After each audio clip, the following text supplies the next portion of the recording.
Pronto, aí agora é com eles aí. Ok? Gustavo Maior, sou engenheiro civil. Atualmente, Tá ouvindo.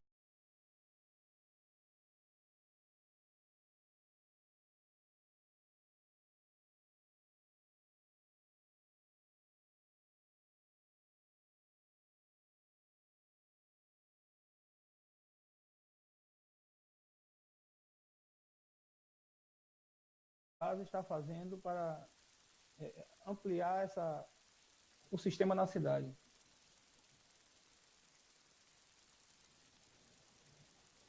Esse aqui é quem somos a Embasa, né? Organização, quando ela foi criada. Hoje a área de atuação na Embasa, nós estamos em 368 municípios, os 417 da Bahia.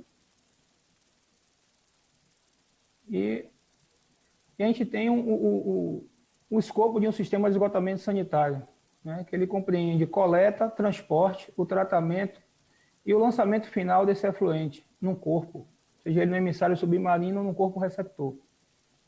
Lauro de Freitas hoje é composto por 42 microbacias que vai ser interligada ao sistema, né? A solução de lançamento final de Lauro de Freitas teve que vir para Salvador, para a estação de condicionamento prévio de Salvador, em estudo de não disposição diária de você construir uma grande estação de tratamento de esgoto na cidade, nem também a construção de um emissário submarino, que seria um custo muito alto. Bom, o sistema de esgotamento sanitário hoje de Lauro de Freitas, ele hoje está composto de 41 estações elevatórias e 49 estações de tratamentos compactas, que são operadas, na verdade, em condomínios, né, em unidades que foram construídas, em condomínios residenciais, que tem que ter pelo sistema de viabilidade que a Embasa dá antes da construção do empreendimento, é preciso que eles dê a solução simplificada para fazer o tratamento do esgoto gerado nas suas unidades. Apenas Itinga e Portão é que já contempla uma parte dessas localidades, ela já tem sistema de tratamento com rede coletora, estações elevatórias e pequenas estações de tratamento de esgoto. Hoje a gente está com a cobertura hoje em Lauro de Freitas, com esses sistemas compactos, em torno de 34%. Bom, e aí agora eu vou historiar, em 2010, a Embasa conseguiu fazer a captação, junto com a prefeitura, a captação de recurso federal para poder fazer a obra de esgotamento sanitário de Lauro de Freitas, da ordem de aproximadamente 180 milhões, financiado pelo antigo Ministério das Cidades, com intermédio da Caixa Econômica Federal. A Embasa começou uma obra, fez a licitação em 2010 e começou uma obra em 2010 na cidade. Uma vencedora foi um consórcio de duas empresas, CR e CSL. Em 2012, a Embasa percebeu a gente viu que a empresa demonstrou uma baixa capacidade de execução desse contrato e a gente resolveu encerrar esse contrato. Só que a empresa judicializou isso, isso foi para uma câmara arbitral e só foi resolvido aproximadamente em 2014. E a Embasa, durante esse período, não poderia licitar em virtude de ter esse contrato ainda judicializado. Em 2014, a Embasa, já com a liberdade já de licitar, resolveu dividir o projeto em duas partes. A gente resolveu fazer Meta 1 e Meta 2. Meta 1 seria as redes dentro da cidade, dentro do município, com as estações elevatórias, todo o sistema interno do município, que já havia começado pelo consórcio anterior. E a Meta 2 seria a elevatória principal, o sistema de transporte, que consiste na elevatória principal e a linha de recalque de aproximadamente 15 quilômetros até chegar na estação de condicionamento prévio, que fica ali na Jorge Amado. Só que a obra do metrô estava para começar também em 2014. E aí a Embasa tomou a decisão de licitar essa Meta 2, para não perder esse timing de fazer a obra compatibilizando com a obra do metrô.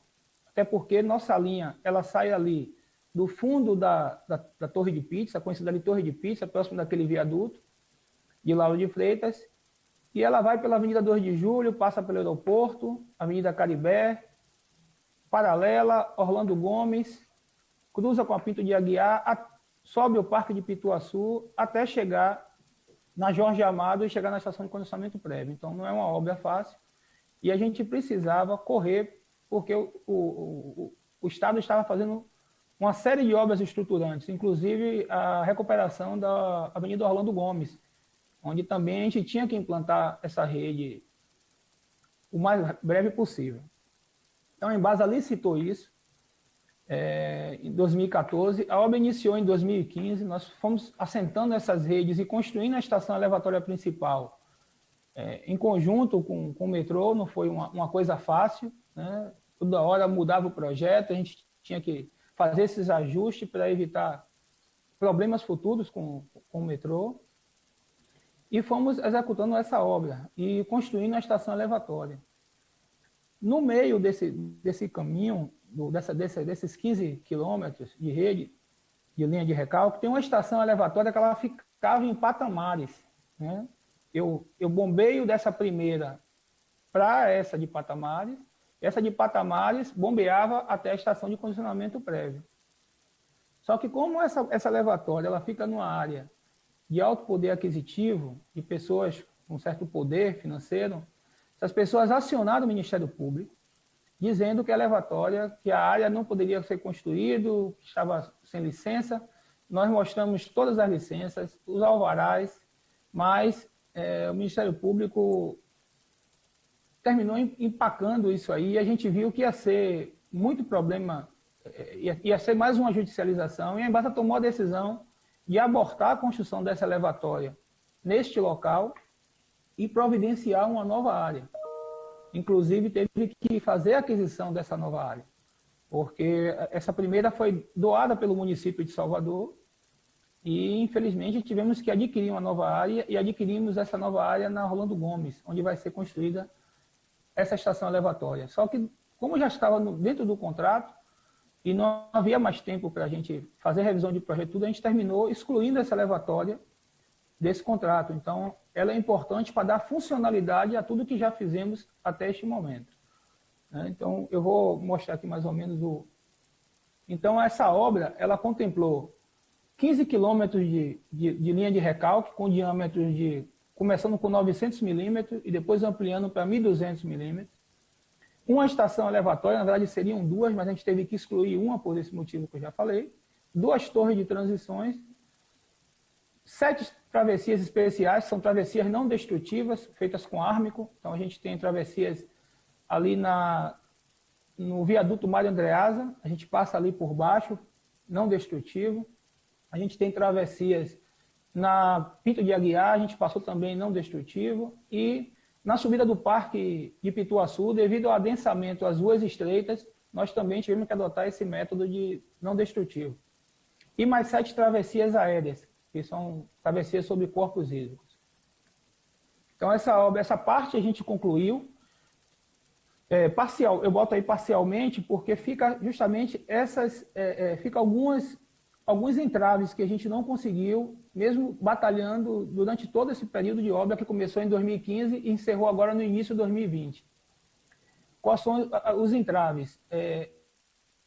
Ali na 2 de julho, que está dentro da base aérea de Salvador, e desde 2016 que a gente vem negociando isso com a base aérea, solicitando a concessão de assentar essa rede ali. Esse processo parou por diversas vezes. A gente tem informação agora que ele já está quase finalizado, a base aérea falta só assinar esse prazo de atualização, mas em virtude do prazo da obra, não havia mais tempo de você deixar a empresa mobilizada, a Embasa poderia ser prejudicada com lucro cessante, essas coisas, e a gente teve também que não executar essa área, uma área de aproximadamente 200 metros de rede que ainda falta ser executada, e eu vou mostrar isso aqui num gráfico melhor. Então, essa divisão de metas, a meta 1 e meta 2 que eu falei, a meta 1, a gente também teve que dividir ela, até por uma questão dos recursos e uma questão de funcionalidade junto ao órgão financeiro. A Caixa Econômica, ela não desembolsa recursos se ela não observar que o sistema vai ter uma funcionalidade, certo? Então, o que é que a gente tomou a decisão. Enquanto a gente estava executando a Meta 2, a gente pegou tudo que foi construído por esse consórcio e assentou 42 quilômetros de rede dentro da cidade, sem ainda ter funcionalidade. A gente revisou esse projeto dessas redes executadas, separou isso em Meta 1A e Meta 1B. E revisou também as outras bacias que estavam previstas para executar, mas onde não houver intervenções.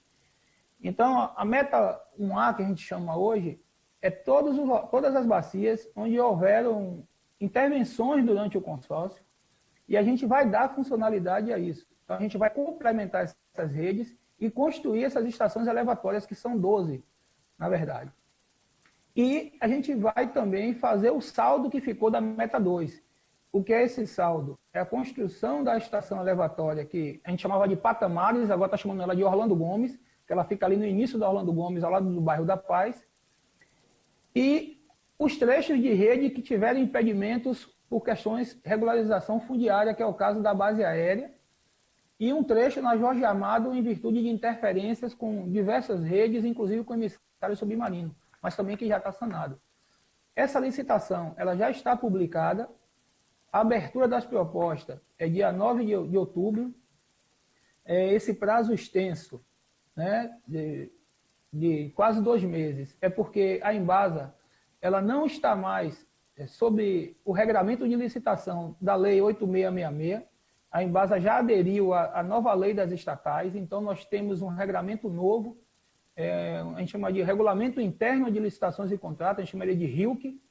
Então, esse regulamento, ele determina que a licitação tem um prazo de 45 dias úteis para acontecer, a partir da publicação, para que as empresas tenham tempo de estudar o projeto, de ter um tempo maior para estudar, porque tem uma série de mudanças nessas questões de contratuais. Então, as responsabilidades aumentam. Então, é uma coisa que a gente chama de... É como se fosse o sistema que executou as obras da Copa, essas coisas todas, é o sistema de licitação integrada. Então, a empresa ela tem que fazer o estudo, porque lá tem uma coisa chamada de riscos. Então, a gente lista quais são os riscos da obra, para que a empresa ela tenha consciência e assuma, inclusive, esses riscos todos durante o período da obra, para evitar depois mais interrupções de contrato.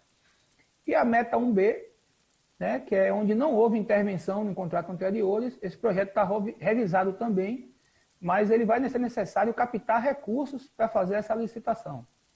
Eu vou botar aqui um gráfico mostrando o que é Meta 1A e 1B. Então, essa aqui é uma visão de uma imagem do município, né, que você tem o oceano.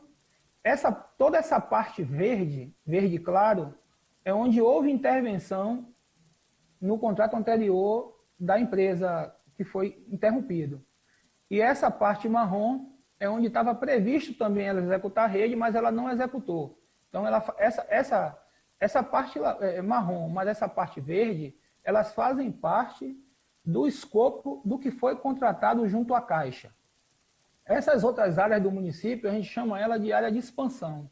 Então, elas não estão dentro do escopo do que foi contratado com a Caixa. Porém, tem algumas localidades aqui, que é o caso de Portão, que já existe o sistema de esgotamento sanitário implantado em alguma parte da localidade, assim como Itinga também. Isso aqui é uma visão melhor disso aí, né? Então, você consegue observar aqui, isso aqui está separado por microbacias, né? Vou explicar mais tarde o que são essas bacias e microbacias, né? Então, a gente tem bacia Flamengo, bacia Ipitanga, Baixo Joanes, Picuaia. Então, essas são as microbacias.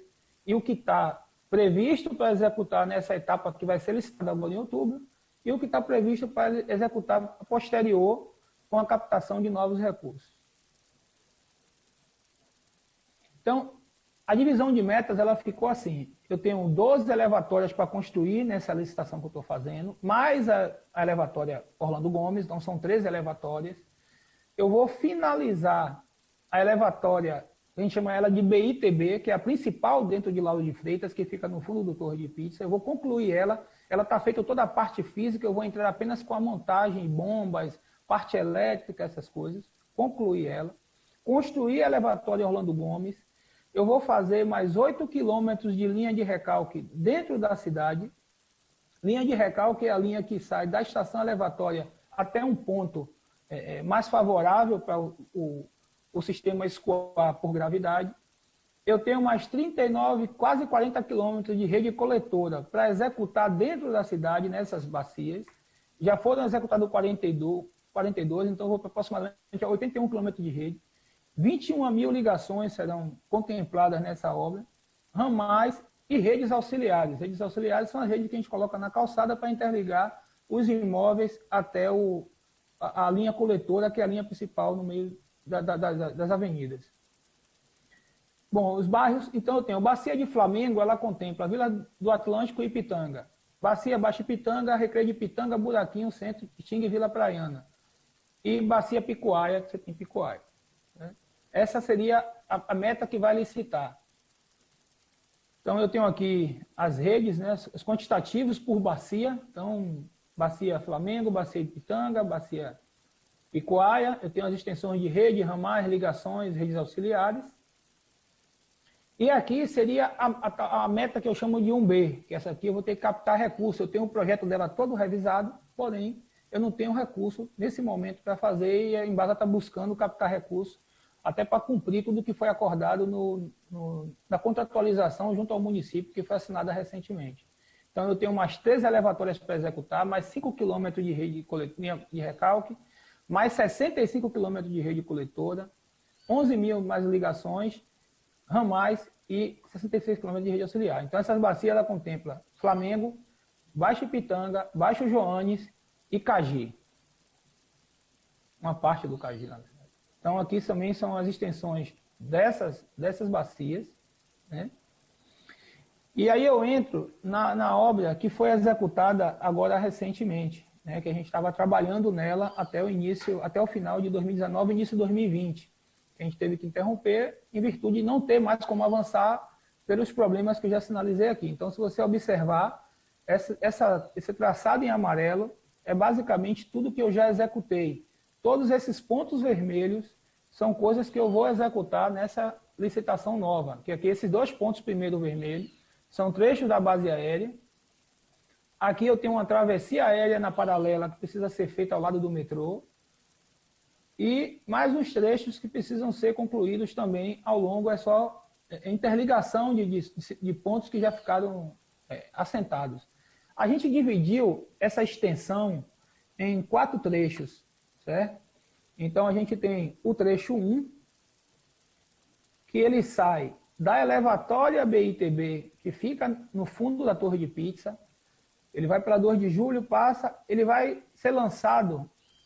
Esse bombeamento ele vai ser lançado numa chamada Torre 1.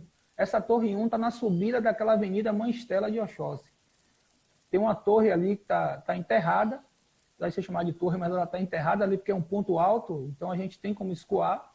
Então, nesse trecho 1, o que eu falta executar hoje são justamente esses 2 pontos que estão dentro da base aérea, e a gente aguarda essa liberação da base aérea. A gente espera que até a licitação ser concluída, isso aqui vai estar liberado para a gente executar uma travessia aérea, ali na 2 de julho, e o trecho que está dentro, intramuro da base aérea. E aí a gente fecha o trecho 1. Isso aqui são umas fotos da época da construção da estação elevatória e já a conclusão. Isso aí, à direita, aí é o poço de sucção, né, onde vai chegar todo o afluente Lauro de Freitas para ser bombeado até a Torre 1. Então, o poço está pronto, essa foto é recente, aguardando apenas a montagem das bombas, a montagem da tubulação internamente no poço. O trecho 2, ele sai da Torre 1, né, na Avenida Mãe Estela de Oxóssi, até a Torre 2, que fica ali na paralela, quase em frente ao bairro da Paz. Vocês veem ali, na linha ao lado da linha do metrô, vocês veem uma torre ali, essa daí é a Torre 2. Esse é o trecho 2, ele não tem nenhuma interferência mais, está todo pronto, 100% pronto, né? Que é foto da época da instalação, você vê uma tubulação de grande diâmetro, foi fácil executar isso aí, é bem complicado. Trecho 3, o trecho 3, ele sairia da Torre 2 e chegaria até a estação elevatória Patamares, que ficava na Avenida Tamburugi, uma transversal ali da Orlando Gomes. Então, o trecho 3 também, ele falta apenas 97 metros, que é justamente uma travessia aérea na paralela, está todo o material comprado, é só mesmo a montagem dessa travessia aérea, e uma chegada aqui na elevatória, que como estava essa indefinição, a gente não conectou isso aqui aguardando uma definição. Então, precisa apenas conectar a tubulação, ela não vai mais entrar na elevatória, porque a elevatória não vai ser mais aqui, ela vai ser no início da Orlando Gomes, então o trecho 3 também está praticamente concluído. O trecho 4, que ele saía antes da Avenida Patamar, da elevatória Patamares, e agora ele sai da elevatória Orlando Gomes, ele está também praticamente concluído. A gente precisa também fazer a travessia 7 e a conclusão dessa travessia 11 aqui. Peço até perdão que esse gráfico está até um pouco desatualizado. Essa travessia também já está concluída, essa travessia 11. E eu tenho aqui em verde o trecho da Avenida Jorge Amado, que é um trecho também que vai ser executado em método não destrutivo, em virtude das interferências existentes na Avenida Jorge Amado. Tá? Aqui não estava em execução, isso aqui são as travessias aéreas, né, que eu falei lá. Isso aqui são os ármicos, são as travessias que a gente chama de não destrutiva.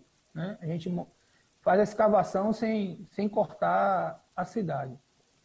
Aqui é a estação de condicionamento prévio, onde vai chegar todo o esgoto, né?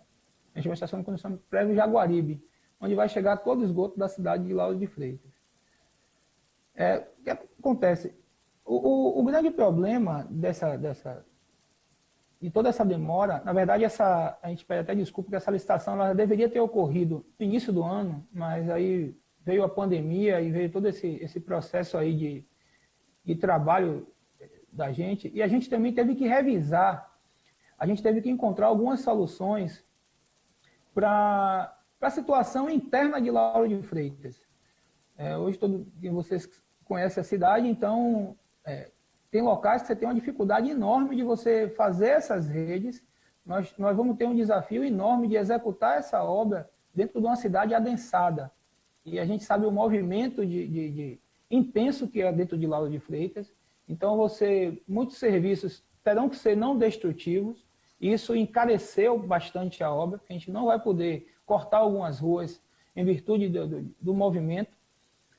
O assentamento de uma rede coletora de esgoto, ele não é fácil, porque não é igual uma rede de água, de abastecimento de água, que a gente mantém uma profundidade dessa rede constante. A rede de esgoto, ela começa, às vezes, com 90 centímetros, 1 metro, e pode terminar com 4, 5 metros de profundidade.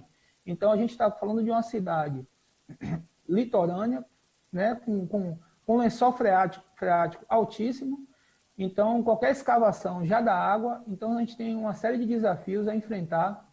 Então, a gente revisou um pouco esse projeto para procurar a melhor forma possível de executar sem causar tantos impactos na vida das pessoas e no dia a dia dos moradores. Então, assim, eu queria fazer um resumo também do que já foi investido nessa obra. Né? Nós temos... No primeiro contrato, a gente já gastou em torno de 14 milhões com as obras que foram executadas das redes coletoras. Nesse contrato de transporte da elevatória principal até a ECP, já foram mais 73 milhões, que na verdade esse contrato era de 100 milhões, mas em virtude da supressão da elevatória Patamares e dessas redes que não puderam ser executadas por problemas já citados aqui, nós gastamos 73 milhões. Então, aí você já vai para perto de 100 milhões. E essa etapa que a gente está para licitar, depois de todos esses ajustes, isso está em aproximadamente em torno de 150 milhões de reais. Ou seja, a Embasa já está investindo recurso próprio, né? Porque o recurso da Caixa foi da ordem de 180 milhões. Então, a Embasa já está... Boa parte desse recurso, dessa licitação que nós vamos executar, eles vão ser executados com recurso próprio da Embasa. A Embasa tem esse compromisso assinado com o município de Lauro de Freitas. Essas metas a cumprir, elas fazem parte da contratualização, com os prazos de execução, tudo isso. A cobertura hoje do município, com esses sistemas compactos, está em torno de 34%. Com essa primeira etapa que a gente vai executar agora, a etapa que a gente está para licitar, pela quantidade de ligações que vão ser executadas, a gente dá um salto para 70% aproximadamente de cobertura, e a gente conseguindo o sucesso de captar esse recurso para fazer a próxima etapa, que é a etapa 1B, a gente chega aproximadamente a 85% de cobertura do município. Então, a gente já está com um número próximo aí do que está prevendo aí o novo marco regulatório, né? A gente não está medindo esforços para que essa licitação, torcer para que essa licitação corra tudo bem, que a gente pegue uma empresa boa, que tem esse problema no sistema, no serviço público, né? A gente não pode muito escolher com quem vai trabalhar, a gente tenta selecionar a melhor empresa possível, mas tem a questão do menor preço, né? Mas a gente está buscando sempre melhorar nossos editais e tudo para que a gente sempre contrate a melhor forma possível, né? Então, assim, é isso aí que a gente tem para colocar aqui, né? A gente aguarda o sucesso dessa licitação. E com relação ao tema que é Rio Joanes, nosso principal problema com relação a Rio Joanes está ali justamente na foz do rio, né? Ali todos aqueles condomínios que estão próximos ali na foz do Rio Joanes, e somente ali na localidade de Buraquinho. Como essa etapa ela não vai abranger Buraquinho como incompleto, né? Ela pega apenas uma pequena parte. Houve um compromisso da Embasa, o presidente fez um compromisso com a prefeitura, dando já um sinal verde para quê? Essa etapa que nós estamos licitando, ela começando a pegar a funcionalidade, nós avançamos com ela, e quando isso aqui começar a ter funcionalidade, a Embasa vai se comprometer em executar a localidade de Buraquinho com recurso próprio, entendeu? Ela vai fazer esse investimento até para justamente evitar esses problemas que vêm ocorrendo aí com o Ministério Público. Esse é um compromisso que a Embasa já fez, inclusive em notas técnicas, respondendo ao Ministério Público, que mesmo essa parte de Buraquinho, que é uma influência grande para a situação do Rio Joanes, não estando nessa etapa agora que está sendo licitada, essa etapa chegando no ponto de funcionalidade, a Embasa vai se comprometer a fazer essa parte da bacia que abrange Buraquinho, que aí a gente consegue sanar esse problema que já vem acontecendo aí há muito tempo, que é a grande luta aí do curador do seminário aí com relação a salvar o Rio Joanes. Sendo que a gente chama a atenção que a maioria dos empreendimentos que estão ali na margem, eles são empreendimentos particulares. Então, o que a Embasa vai fazer é a execução das redes, dar funcionalidade, mas possivelmente isso não vai... esses condomínios eles vão receber a informação de não lançar mais seus esgotos no rio, não sei se, ou desativar os sistemas compactos que tem, aqueles que têm sistema compacto, para lançar no sistema da Embasa. Vários desses sistemas compactos também, é bom frisar, que existem hoje em Lauro de Freitas, muitos deles serão desativados, ou talvez até todos, com a conclusão da obra, né? Com a conclusão da obra, a gente desativa esses sistemas compactos para a gente ter mais um tratamento mais adequado, que é o lançamento do efluente no emissário submarino. O emissário submarino já está configurado para receber essa contribuição de Lauro de Freitas. Na verdade, o sistema, conforme a gente coloca aqui, ele tem a vazão do sistema de Lauro de Freitas. A vazão do sistema de Lauro de Freitas ela é 1,17 metros cúbicos por segundo. E se você observar aqui, a elevatória Orlando Gomes ela vai bombear 2,5. O que é essa diferença? Essa diferença são algumas contribuições que vão também... na elevatória Orlando Gomes a gente vai interligar algumas coisas de Salvador também. Mas a contribuição de Lauro de Freitas é 1,17, que parte justamente da elevatória principal de Lauro de Freitas. Bom, isso aqui é o que eu tinha para explanar como é que está a situação dessas obras, né? Que é a estação de condicionamento prévio, e eu espero aí que tenha contribuído aí para esclarecer